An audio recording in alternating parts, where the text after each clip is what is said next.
All right, growing up in my house, I'm pretty sure that hard work ethic is the number one Wolf family value. Like my dad, I remember he would wake up at 9 in the morning. He would work. He did landscaping and we lived on a Christmas tree farm. So he would work until 2-ish, come home, shower, eat lunch, and by 3 he was out the door to go work a full shift at the Ford plant. And he would work 8 to 10 hours making cars, working nights. A lot of times he'd get home at 2 in the morning and then go to bed and do the whole thing all over again. I remember my mom likes to read books, and it'd be a Saturday afternoon. She worked also. She worked part-time when I was a kid and then full-time as we got older. And I remember her saying, I just want to sit down and read a book, but your dad's out there working. And I'll feel really guilty if I sit here and read a book. Like she wasn't allowed to do that because she'd be a bad person. Like that was just kind of the mentality at my house. It was just work, work, work. And my dad, he worked at the Ford plant because he needed to make money for his family. He did not like working in the Ford plant. He hated it. The second he could retire, he retired. It was not his favorite thing. It tore his body up. He had to have carpal tunnel surgery because the guns would like jerk, and constantly, and it just, he hated it. He hated his job. But he went to a job he hated every day because that's what he needed to do to support the family. And he worked a farm and he landscaped so that we would have money to like do things like go on vacation. And he's still to this day, he's retired from the Ford plant. As soon as he retired from the Ford plant, he started working 30, 40 hours a week doing lawn mowing and landscaping until his body couldn't handle that anymore. And then he retired and moved, and now they still work. I'll call him, be like, what are you doing? He's like, I'm putting up drywall, or I'm putting down tile, and like they bought this old farmhouse and they still work 5 hours a day easily doing hard work. It's just the way he's built. Like he's not built to sit still. And so like as a kid, I was taught you worked. Like from the time I was little, I was doing something. I was working on the tree farm. I was trimming trees. If I die and go to hell, that'll be one of my eternal punishments, is trimming Christmas trees. It's a good thing I love Jesus, because that is a terrible job. But like, I was mowing lawns at 13. I would drive the tractor a couple miles to the park and I would mow so that I could pay for my first car, I was taught to work from a young age. I remember my first time I got grounded. It was the first day of summer break. And I was like, I'm going to sit on this couch all day and I'm going to watch TV. And my dad came in. He's like, I need your help. And I go outside and there's the tractor. And I went, oh. And I was grounded for rolling my eyes because what do you think? It's summer. It's not time to sit around. It's time to get some stuff done. That's just the way it was.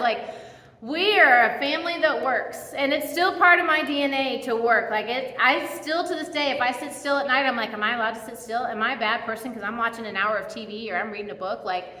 It's hard for me to sit still because I'm like, I've got to be productive at all times. That mentality is so driven in me. And I sometimes wonder, because like I said, my dad hated his job. He hated it. And I think to myself, if I had to have a job like that, a job that I didn't enjoy, I love my job as a teacher. And my dad worked hard so I could go to college and get a job that I enjoyed. But what if I didn't? What if I had to be like my dad and just get a job that paid the bills because my family needed the money? Would it change my mindset to think that I'm working as a purpose? I don't think for my dad, his purpose was to make money. His purpose was to have insurance for his family.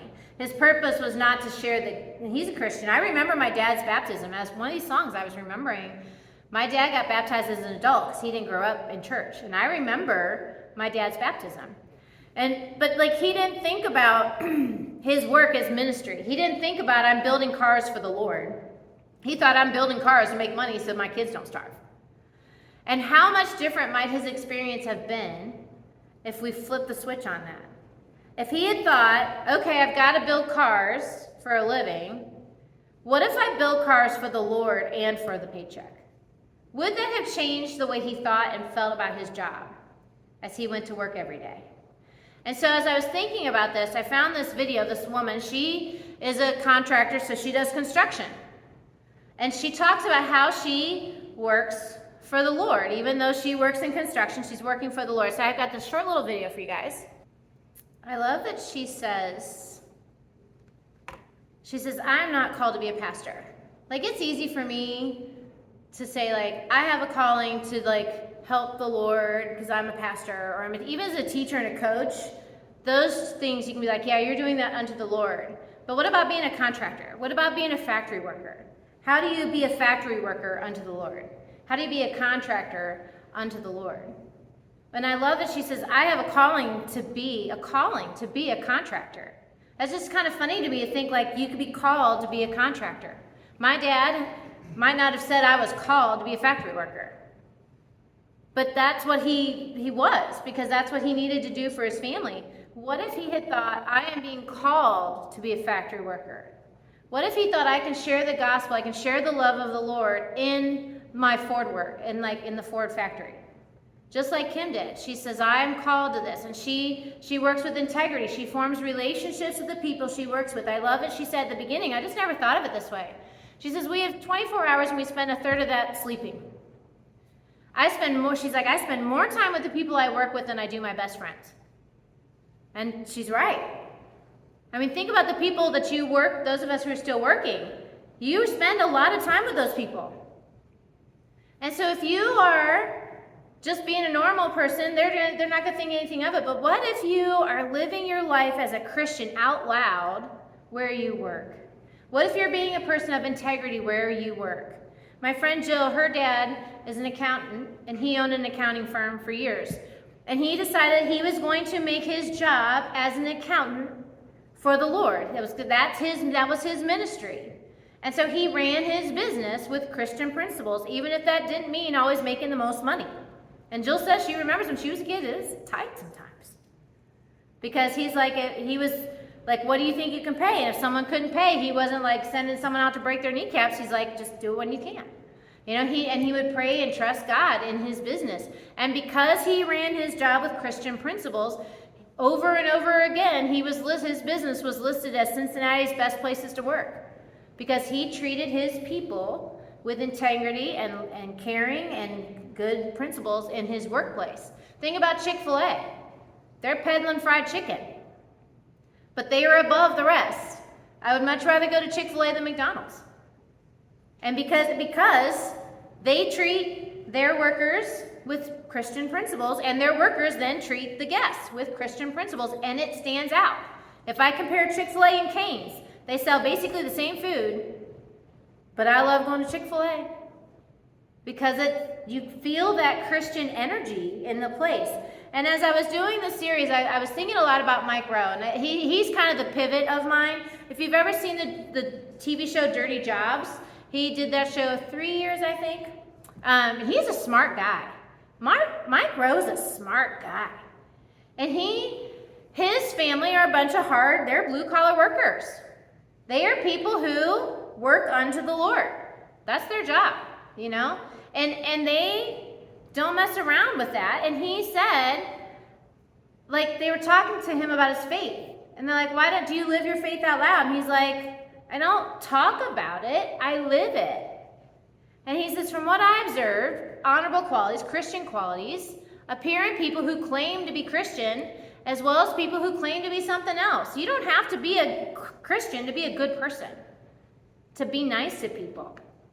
And he goes on to say, but because I am fundamentally skeptical of claims, and because faith is an impossible thing to film or to prove, I am less concerned about what people say they believe and more concerned about what they actually do about it. What are they actually doing about it? How do they act differently? Because if you don't act any different than a just nice person, are you really acting with Christian principles? And he says, I want to know God and I want to know him personally. Don't tell me about him.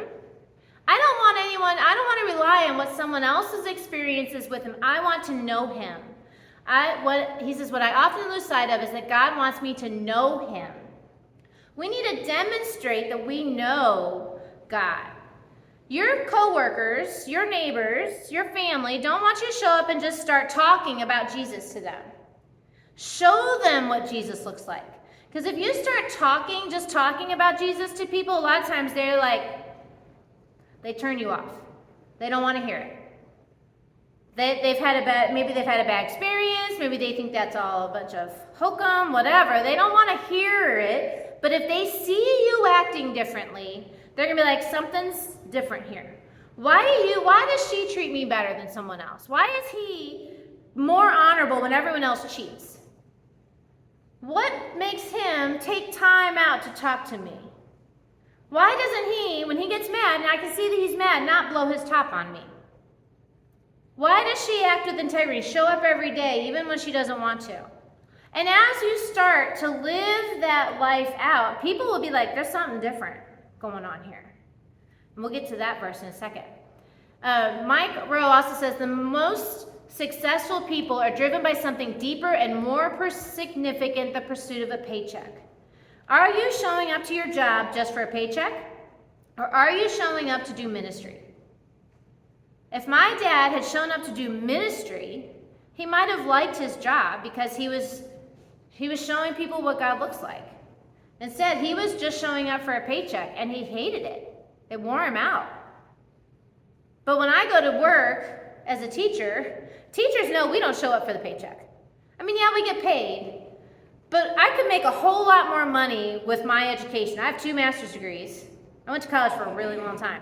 I could make a whole lot more money in the business world.